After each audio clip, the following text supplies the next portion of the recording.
Sens de la visite, le podcast qui écoute vos histoires de l'art. En ces temps de rentrée scolaire, de comeback de vacances et de retour à la ville, je vous propose maintenant de retourner dans le jardin. Mais pas n'importe lequel. Peut-être l'un des plus beaux. Le mythique jardin de Claude Monet à Giverny, en Normandie. C'est ici, dans ce petit village du Vexin, et dans cette longue maison aux crépis roses et aux multiples volets verts, que Claude Monet, le maître de l'impressionnisme, a posé ses valises en 1883. Jusqu'à sa mort en 1926, il va y vivre avec toute sa famille et inlassablement travailler, peindre et planter des fleurs dans son jardin, devenant ainsi au fil du temps son chef-d'œuvre. Car à Giverny, si j'ose dire, la pièce principale de la maison, c'est le jardin. Chaque année, plus de 700 000 visiteurs se promènent dans ses allées et le visitent comme on rentre dans une des toiles du peintre. Mais comme toutes les merveilles du monde, ce jardin a bien failli disparaître. Presque 50 ans après la mort de Monet, il est à l'abandon. Alors, au milieu des années 70, l'Académie des Beaux-Arts, devenue le nouveau propriétaire des lieux, décide de faire appel à un as de la restauration du patrimoine pour lui redonner vie, beauté et accessibilité. Son nom, Gérald van der Kamp.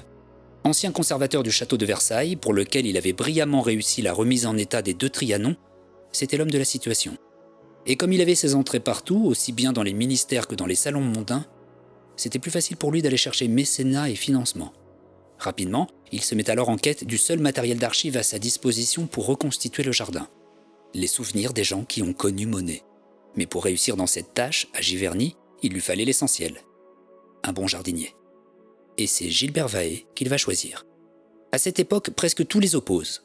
L'âge, l'origine sociale, leur métier. En fait, ils ne se seraient jamais rencontrés ailleurs que dans ce jardin. Mais pour le sauver, ils vont réussir à le redessiner et lui redonner l'aspect que Monet avait connu. Aujourd'hui à la retraite, j'ai pu retourner avec Gilbert Vahet dans les allées de ce jardin qu'il n'a jamais vraiment quitté. Il m'a parlé de floraison, de saison et de ce souvenir un peu magique. Pendant plus de 40 ans, il a pris soin, lui, le jardinier, de ce que le grand peintre Claude Monet avait créé.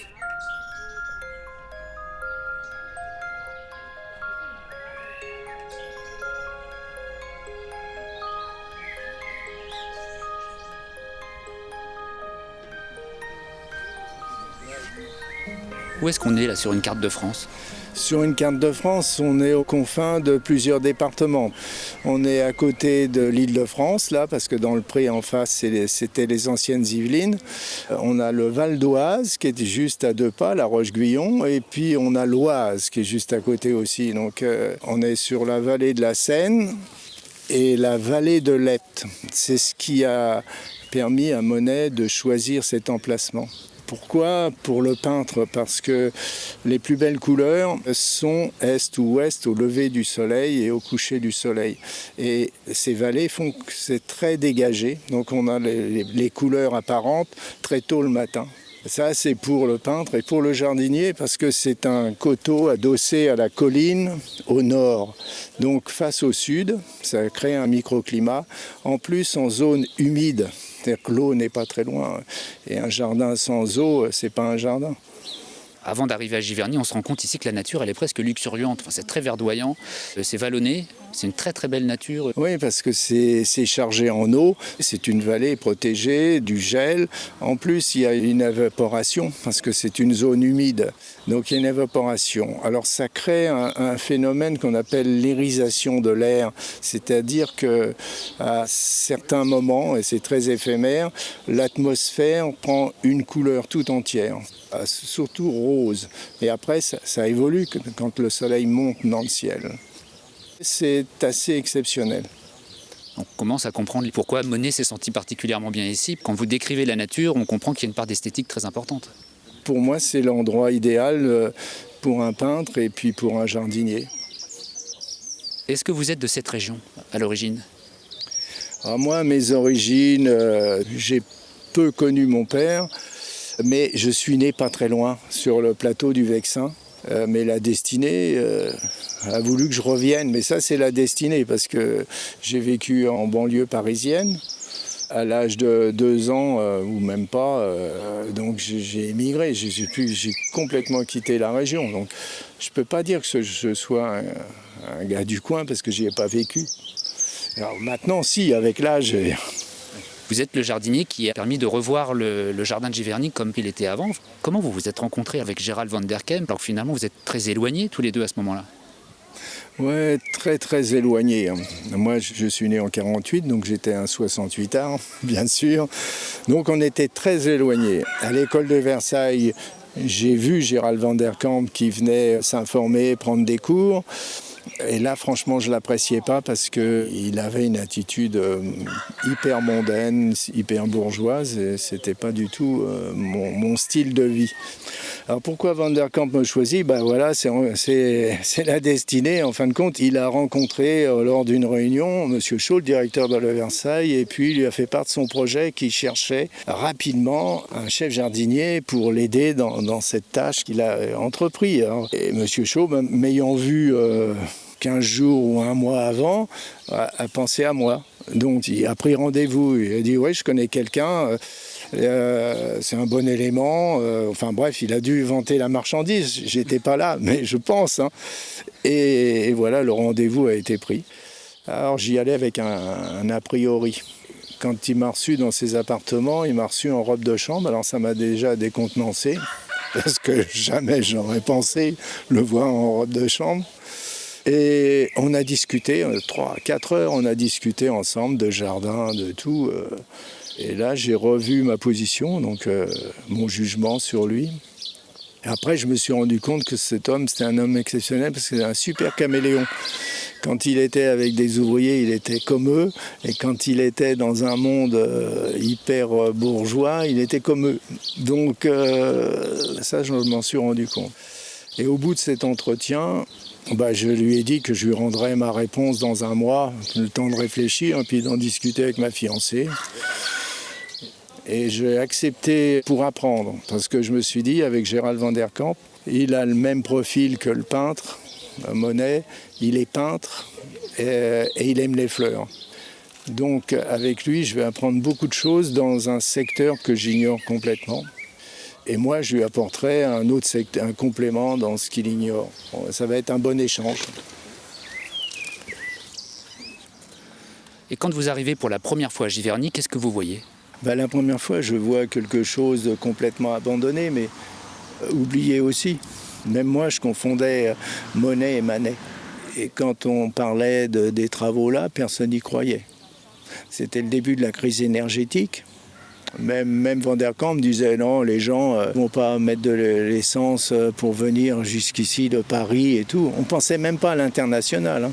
On pensait déjà au local. Et le local, c'était pas triste parce qu'à Vernon, la majeure partie des gens ne savaient même pas que Monet avait habité ici. Par contre, les chauffeurs de taxi américains, eux, le savaient. C'est ce qui m'avait vraiment surpris, le décalage entre les deux. Après, je l'ai compris, c'est parce que Monet, il a servi de tête de file aux impressionnistes américains. Donc eux, c'était toujours présent dans leur mémoire, mais pas les Français. Quelles sont les premières actions que vous menez sur le jardin pour le réhabiliter? Le premier travail que Van der Kemp m'a donné, il dit « vous me prévoyez tout ce qu'il faut là pour 5 ans ». Et puis en effet, on a mis 4 ans à restaurer. Et après, au moment de l'ouverture, après 80, on a embauché 3 personnes, on est passé à 5. Et puis 85, là, on a rembauché 3 personnes de plus parce que le nombre de visiteurs avait grimpé. On s'attendait à très peu de visiteurs. En fin de compte, la première année, on a eu plus de 70 000 visiteurs. Donc il a fallu refaire les toilettes, il a fallu refaire les cheminements, il a fallu refaire plein de choses pour accueillir ce monde. Et puis ça a été crescendo croissant. Et c'est le deuxième lieu le plus visité dans la région, après le Mont-Saint-Michel.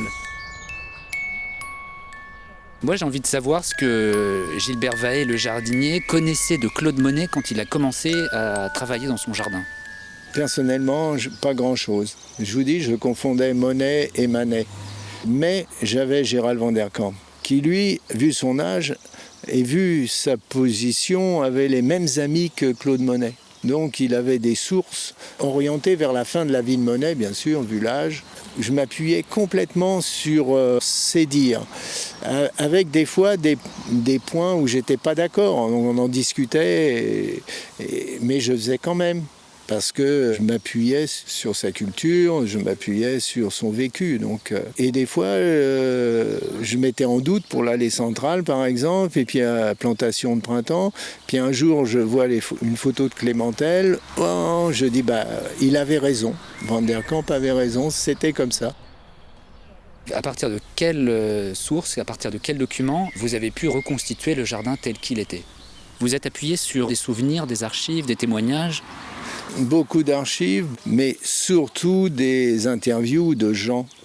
Van der Kamp, vu sa position, avait les mêmes amis. Donc, De Villers était venu ici, donc il était toujours dans la partie, donc il avait les végétaux.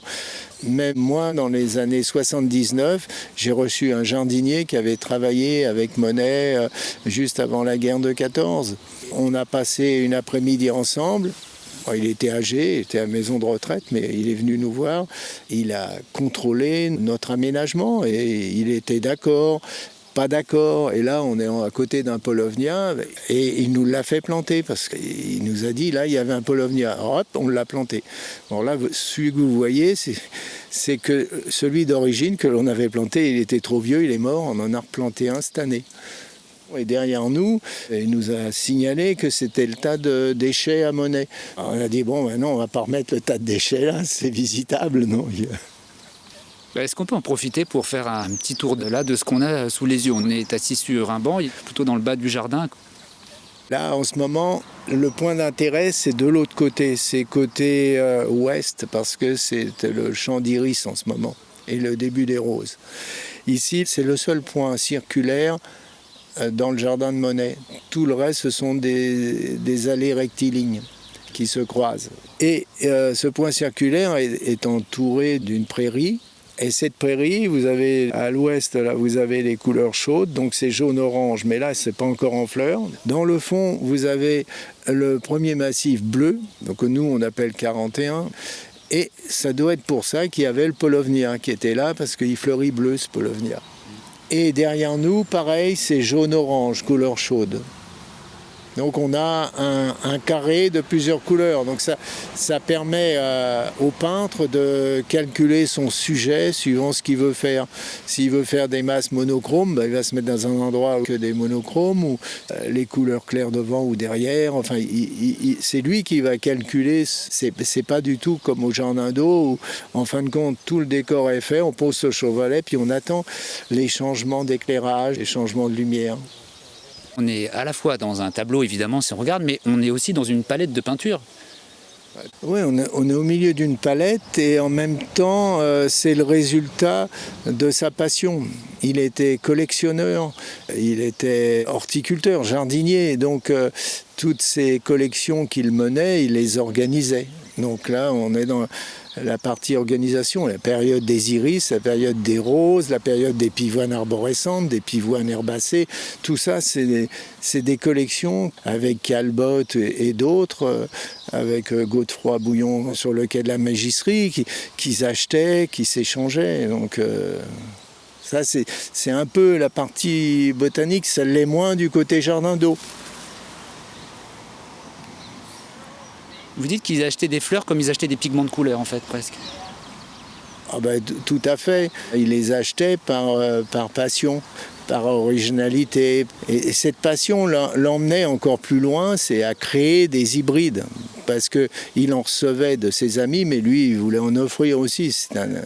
Donc, oui. Est-ce que vous pouvez m'emmener là dans ce coin dont vous m'avez parlé, juste qui est plus à l'ouest, donc là vous me dites le coin des iris pour finir. Oui. Pas de problème.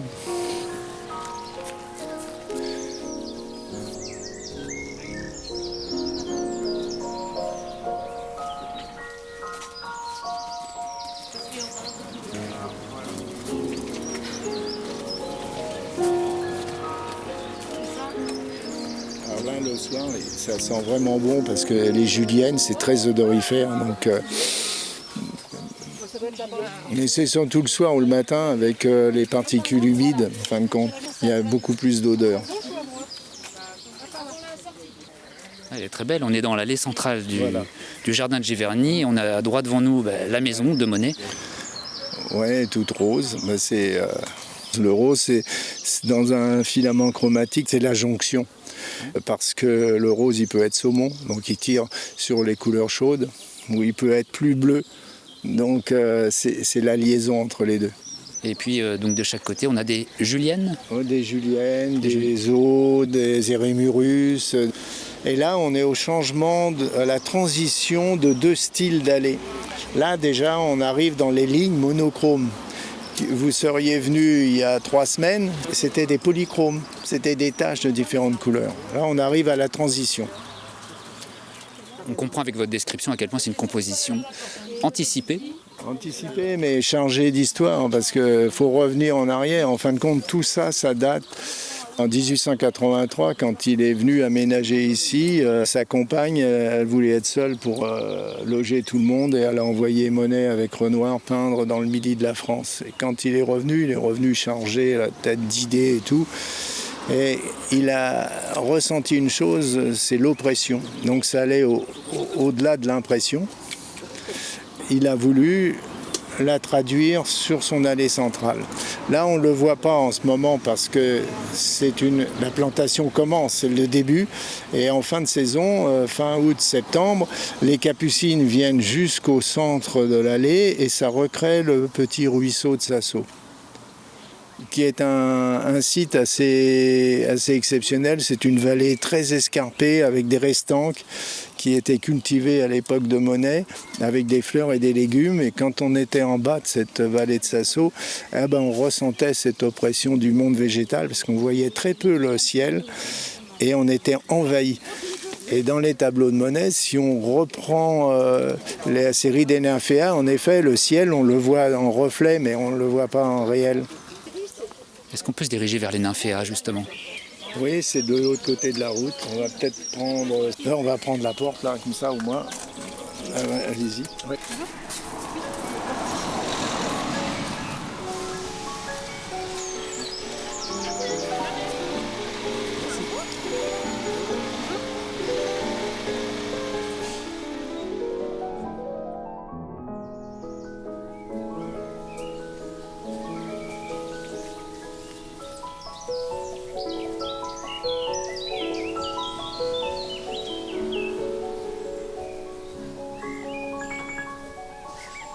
C'est la bonne période pour venir ici, non, quand même, encore ? Le printemps, c'est toujours surprenant parce qu'on a une période triste avec peu de lumière. Et puis d'un seul coup, la nature se réveille et là, c'est impressionnant. Tous ces massifs de rhodos et d'azalées que vous voyez là, c'est sûr que dans 3 semaines, vous ne le verrez plus, mais il y aura autre chose.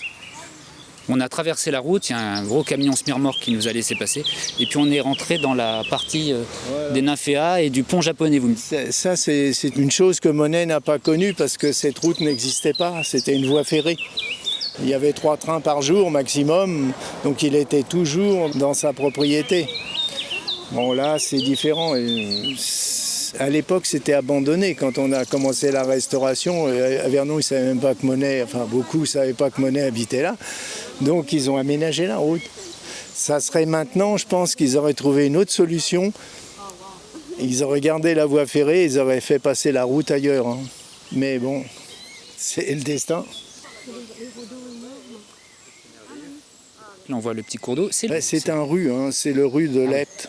Et là, c'est l'endroit où le rue rejoint la sortie du bassin. Parce que c'est Monet qui a fait détourner, c'est plus possible maintenant, qui a fait détourner ce rue qui serpentait le long de la voie ferrée pour le mettre à l'extérieur de sa propriété. Et là, on est à la jonction, au retour des deux. Là. On entend le vent dans les roseaux et il y a une odeur là qui est... C'est pas les rhodos, non ? Ah si, vous avez les rhodos orange et c'est des ex-bury, ils sentent bon. Ah oui, oui. Ceux-là, donc c'est sans doute le rôdeur. Hein. Donc là, on ressent avec les bambous notamment, et puis ce petit cours d'eau qui a été détourné, on ressent l'atmosphère japonaise aussi, ou orientale, non ? Pourquoi il a planté cet îlot de bambou ? Ce bambou sert à créer une zone sombre dans un boyau de son bassin. Et en plus, il motive la présence du pont. C'est-à-dire le pont sort du massif de bambou pour passer de l'autre côté. Sans ce massif de bambou, le jardin, il n'est pas beau. Et il est plat et on trouve un pont comme ça dans la nature qui ressemble à rien. Et ce massif de bambou est très très utile. Et pourquoi le pont japonais ? Parce que c'est un pont arqué et ça permet le passage de la lumière dans la partie ombre. Les peintres, en fin de compte, pour créer le relief, c'est toujours le clair et le foncé. Donc c'est pour ça qu'il l'a voulu comme ça. Quel est le moment de l'année que vous préférez ? Au départ, quand j'étais jeune, j'adorais l'automne parce que je trouvais que l'automne, c'était plus représentatif de l'impression. C'était l'apothéose avant la mort. C'est-à-dire que il y avait toute une croissance, toute une exubérance et qu'une journée après un gel, pouf, c'était fini, c'était la mort. Ça, c'est quand j'étais jeune. Et maintenant, ce que j'adore, c'est après l'hiver, l'éclosion, la vie. Et je me suis dit, mais pourquoi j'ai changé tant que ça ? En fin de compte, c'est tout simple. C'est parce que le genre humain, il ne se contente jamais de ce qu'il a. Quand j'étais jeune, j'aimais ce qui était vieux. Et maintenant que je suis vieux, enfin, entre guillemets, je préfère ce qui est jeune. Aux États-Unis, par exemple, dans un jardin botanique, les jardiniers ils étaient en admiration de me faire voir un pied de kélidoine. Je dis, mais ça, c'est une mauvaise herbe chez nous. Et ça, c'est parce qu'eux, sans doute, n'avaient pas de kélidoine. Nous, on était envahis, qu'ils étaient en admiration devant cette plante. Et c'est pour ça que tous les gens qui voyagent récupèrent des choses qu'ils trouvent formidables pour les ramener dans leur pays. Oui, c'est très vrai.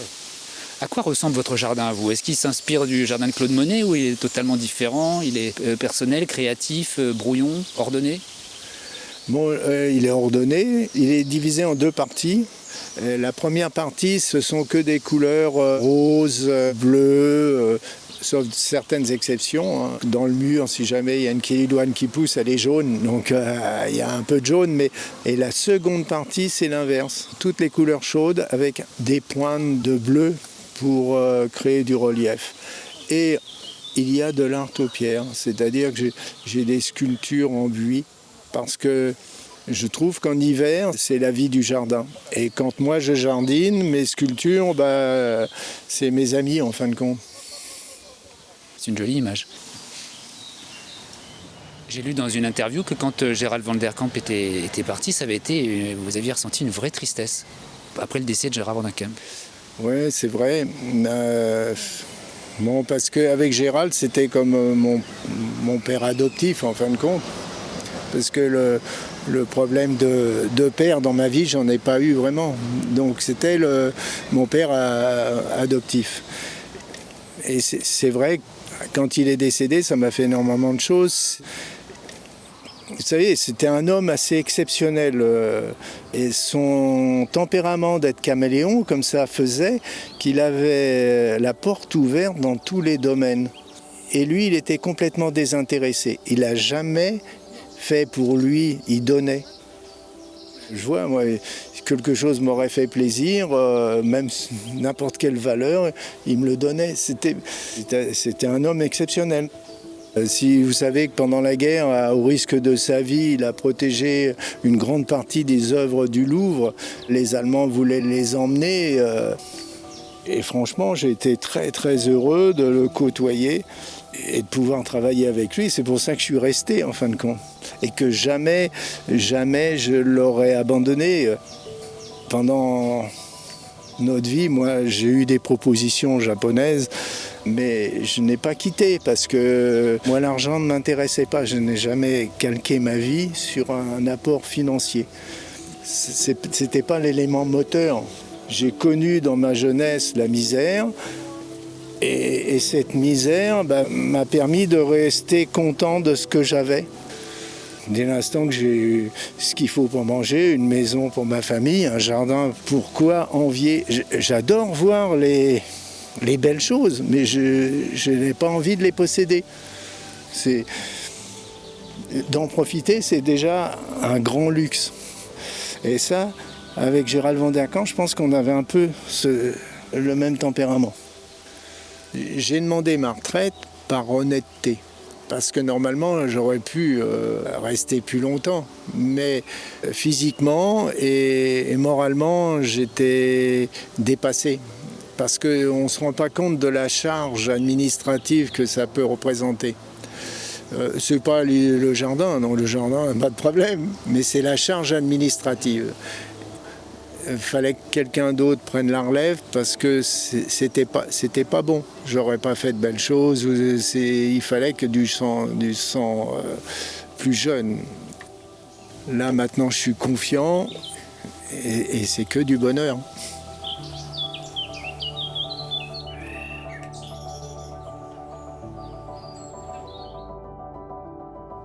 Ouais, mais ça c'est celle d'origine. Ça, c'est celle d'origine. Bah oui, c'est celle d'origine. Et Donc la glycine que je suis en train de toucher, là, c'est la glycine d'origine sur le pont japonais que Monet a connu. ah ouais, on l'a pas recépé ni rien, c'est là. C'est pour ça qu'elle est toute emmêlée, pas structurée ni rien, mais ça a été voulu. Hein. Elle reste jeune, hein, d'apparence. Ouais, mais ça vit très très vieux une glycine. L'histoire de la renaissance de ce jardin mythique et son émouvante relation avec Gérald van der Kamp, Gilbert Vahey l'a écrite, dans un livre intitulé Le jardin de Monet à Giverny, histoire d'une renaissance aux éditions Claude Monet Giverny. Pour admirer l'œuvre du peintre et le travail des jardiniers, rendez-vous donc à la Fondation Monet à Giverny. Que vous ayez déjà vu ou non une toile de Monet dans votre vie, ce sera pour vous l'occasion de comprendre, en déambulant dans ce jardin, ce qui fascinait et inspirait tant le peintre.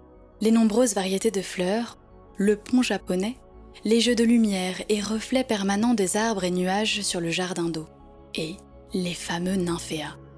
Cette plante aquatique venue d'Asie, dont il a fait un motif récurrent dans les 30 dernières années de sa vie, il en a peint plus de 250, aujourd'hui exposés dans les plus grands musées, un peu partout à travers le monde.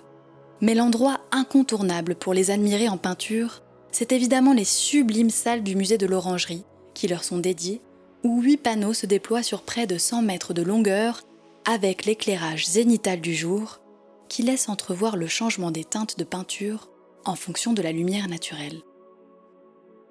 Un grand merci à la Fondation Monet pour leur accueil et à Gilbert Vahey pour le temps qu'il nous a consacré. À très vite pour de nouvelles histoires de l'art.